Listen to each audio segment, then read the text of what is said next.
বড়দিনেই মুক্তি পাচ্ছে দেবের খাদান। মা তারার আশীর্বাদ নিয়ে শুরু হচ্ছে রাজ্যব্যাপী প্রচার। সিনেমার পর্দায় একেবারেই নতুন জুটি ইধিকা পাল ও দেব। খাদানের মাটিতেই এই নতুন জুটির উত্তাল প্রেম প্রথম ঝলকেই বোঝা গেছে। খাদান ছবিতে শুধু অ্যাকশন নয়, প্রেমেরও ঝড় তুলবেন দেব। আর তাই তো এই ছবির প্রেম দেখেই টলিপাড়া ভাসল ইধিকা ও দেবের প্রেমের রসায়নে। ফ্যামিলি নিয়ে ব্যস্ত আছি তো কি ভাবেছিস, অ্যাকশনটা ভুলে গেছি। দেবের এই সংলাপই খাদান ছবি নিয়ে অনুরাগীদের উৎসাহ কয়েক গুণ বাড়িয়ে দিয়েছে। আর নতুন এই ছবিতে দৈত্য চরিত্রে অভিনয় করেছেন দেব। বাবা ও ছেলের ভূমিকায় দেখা যাবে টলিউড সুপারস্টারকে। যিশুকেও দুটি লুকে দেখা গিয়েছে, তবে সেটি তরুণ বয়স এবং বৃদ্ধ বয়সে।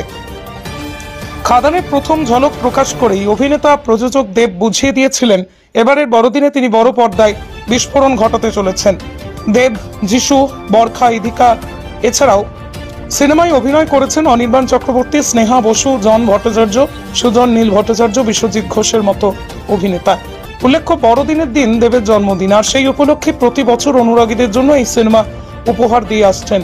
টনিক প্রজাপতি প্রধানের পর এবার পালা খাদান। ছবি মুক্তির আগে রাজ্যব্যাপী প্রচারে নেমেছে দেব। গতকাল দুর্গাপুর শহরে প্রচার করে আজ সকালবেলায় তারাপীঠে গিয়ে মা তারার কাছে পুজো দিয়ে ছবির জন্য প্রার্থনা করলেন।